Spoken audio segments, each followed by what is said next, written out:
Following the Last Supper, Jesus went to the Garden of Gethsemane. In Gethsemane, he engaged in deep prayer. He faced immense emotional and spiritual distress. This distress stemmed from anticipating his coming suffering. He also felt the weight of humanity's sins. Judas arrives in the Garden of Gethsemane at night with a group of soldiers. Judas identifies Jesus to the soldiers through a prearranged signal, a kiss. This act of betrayal marks the pivotal moment of Jesus' arrest. The soldiers, now certain of Jesus' identity, move to apprehend him. Faced with the overwhelming force, Jesus does not resist arrest.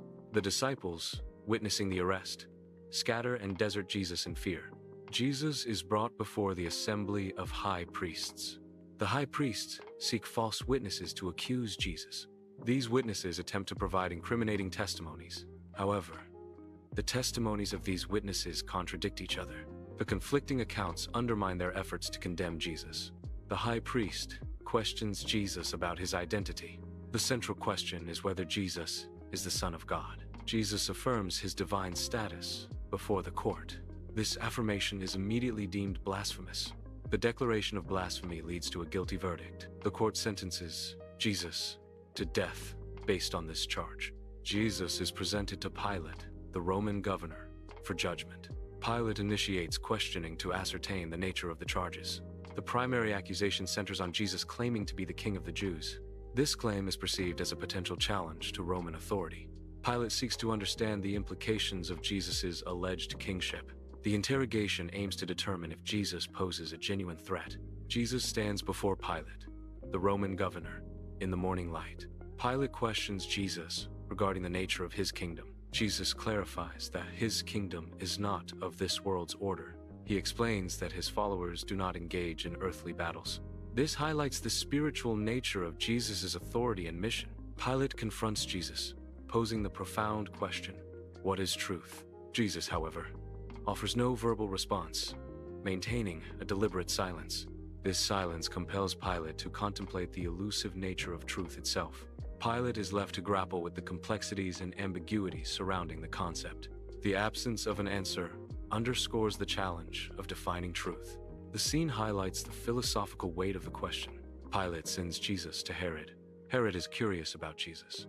Herod hopes to witness a miracle. Jesus refuses to perform any miracle. Jesus remains silent before Herod. Herod and his soldiers ridicule Jesus. They dress him in royal robes as a cruel jest. This act is intended to demean his claim of kingship. After mocking him, Herod sends Jesus back to Pilate. Pilate is left to decide Jesus' fate. Pilate presents Jesus to the assembled crowd. Pilate offers the crowd a choice. The choice is between releasing Jesus or releasing Barabbas, a known murderer. The crowd must decide who will be freed. Religious leaders incite the crowd against Jesus. The crowd demands Jesus' crucifixion. The crowd also calls for Barabbas' release. Pilate faces pressure from the crowd's demands. Pilate receives a warning from his wife regarding Jesus. She urges him to avoid involvement with Jesus' case. Pilate's wife acknowledges Jesus' righteousness. Her warning is based on a profound recognition of Jesus' true nature. Pilate conducts a symbolic act. He washes his hands in front of the crowd. This signifies his claim of innocence. Pilate declares he is not responsible for Jesus' fate. The crowd willingly accepts the responsibility. Jesus is subjected to scourging under Pilate's authority. This act inflicts physical pain and humiliation upon Jesus. Roman soldiers mock Jesus by crowning him with thorns. The crown of thorns symbolizes suffering and derision. These actions represent the depth of Jesus' suffering. They foreshadow the ultimate sacrifice he is about to make. Pilate presents Jesus to the assembled crowd. Pilate's declaration, "Behold the man," emphasizes Jesus' humanity. The phrase highlights the injustice of Jesus' suffering. It underscores the physical and emotional pain inflicted. The scene aims to evoke empathy for Jesus' plight. Pilate questions Jesus. Looking for an answer, Jesus remains silent, offering no defense. Pilate presses Jesus, demanding an explanation. Pilate reminds Jesus of his authority. Pilate highlights his power to decide Jesus' fate. The choice between freedom and crucifixion rests with Pilate. Pilate questions Jesus, seeking to understand his kingdom and power. Jesus acknowledges Pilate's authority. but clarifies its source. Jesus states that Pilate's power is given from above. This implies that all earthly authority is derived from a higher power. Jesus' response asserts his own superior authority. He maintains control over the situation, despite his apparent vulnerability. Jesus, weakened and suffering, begins his journey to Calvary. He bears the heavy cross, a symbol of his impending sacrifice. Exhaustion from scourging further burdens his steps. The road to Calvary marks the final stage of his earthly mission. Simon of Cyrene is forced to assist Jesus. Roman soldiers compel Simon to help. Jesus is weakened and struggling. Simon shares the physical burden. This act is one of forced compassion. Simon's help provides temporary relief. Jesus is crucified, a central event in Christian theology. The crucifixion takes place between two criminals. This event is seen by believers as fulfilling ancient prophecies. The Gospels detail the circumstances and significance. Jesus is crucified at Calvary, enduring immense physical suffering. Despite his pain, Jesus prays to God, seeking forgiveness. His prayer is directed towards his executioners, those inflicting harm. Jesus asks God to forgive them, demonstrating profound compassion. This act exemplifies unconditional love in the face of adversity. Jesus' prayer embodies forgiveness and selfless love for others. Soldiers gamble for Jesus' garments at the crucifixion site. This act fulfills a specific prophecy from Scripture. The division of clothes highlights the humiliation of Jesus. It underscores the detailed accuracy of biblical predictions.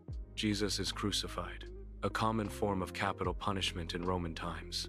He endures immense physical suffering on the cross. The crowd mocks and taunts Jesus, adding to his humiliation. This scene highlights the injustice and cruelty of his execution. Jesus, during his crucifixion, cries out in deep anguish. His words express a profound sense of abandonment. He questions, my God, why have you forsaken me?" This cry reflects the immense spiritual burden he bears. It signifies a moment of ultimate suffering and sacrifice. Jesus, during his crucifixion, expresses his physical suffering. He utters the words, "I thirst," indicating extreme dehydration. This statement highlights the intense physical torment of crucifixion. In response, someone offers him a drink of sour wine. The sour wine, or vinegar, was a common drink for Roman soldiers. This act can be interpreted as both compassion and mockery. Jesus' declaration, "It is finished," marks a pivotal moment. This statement signifies the completion of his earthly mission. It indicates that all tasks assigned to him by God are fulfilled. The declaration also points to the fulfillment of prophecies. These prophecies foretold his suffering, death, and resurrection. Thus, "It is finished" encapsulates accomplishment and divine plan. Jesus, at Calvary, prepares for his final act. He commits his spirit into the Father's hands. This act signifies ultimate trust and surrender. With this final devotion, Jesus dies. His death marks a pivotal moment in Christian belief. An earthquake occurs, signifying a powerful, divine event. The veil of the temple is torn in two during the earthquake. This tearing symbolizes the removal of separation from God. Access to God is now open and available to all. A centurion witnesses the events at Calvary. The centurion is deeply moved by what he sees. He comes to a profound realization. The centurion declares, "Truly, this was the Son of God." This statement acknowledges Jesus' divine nature. The centurion's words mark a significant recognition. Joseph of Arimathea seeks permission from Pilate to take Jesus' body. Pilate grants Joseph's request, allowing him to proceed with the burial. Joseph retrieves Jesus' body, preparing it according to Jewish custom. This preparation is a respectful act of mourning and reverence. The burial is a significant event following the crucifixion. The scene depicts the preparation of Jesus' body for burial. Joseph is assisted by Nicodemus in this solemn task. They carefully apply spices to the body. The body is then wrapped in clean linen cloths. This act fulfills Jewish burial customs of the time. Jesus' body is prepared for burial according to Jewish customs. The body is placed in a new tomb owned by Joseph of Arimathea. This tomb is newly hewn out of rock, signifying its purity. A large, heavy stone is rolled across the entrance of the tomb. This seals the tomb, securing the body inside. Silence can be a powerful response in certain situations. Not all accusations require a verbal defense or explanation. Sometimes, remaining silent conveys more than words ever could. Silence can imply that the accusation is not worthy of a response. In some cases, silence is the most truthful and effective answer. Silence can be a powerful tool in diffusing conflict. In situations where words may escalate hatred, silence offers an alternative. It disarms the potential for further animosity. Choosing silence can prevent fueling negative emotions. Silence is a powerful form of communication. It can be an act of love. Silence can protect others. Choosing silence can avoid conflict. Silence can reflect deep understanding. There is a time for both speaking and maintaining silence. Speaking is essential when truth needs to be proclaimed openly. Silence is powerful when truth is revealed through suffering. Jesus exemplified both, speaking and being silent as needed. His actions demonstrate the appropriate use of voice and stillness. Silence, in this context, serves as a reflective tool. Jesus' silence exposed the true nature of individuals. It revealed the hidden intentions and character. Silence acted as a catalyst for self-revelation. Apparent silence from God isn't necessarily absence. It may be an invitation to cease speaking. The silence encourages active listening. Listening can reveal insights previously unheard. This shift fosters deeper understanding and connection.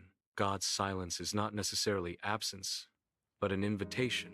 It prompts a deeper reliance on faith and trust. Silence can be a call to strengthen one's relationship with God. It encourages patience and perseverance in seeking divine guidance.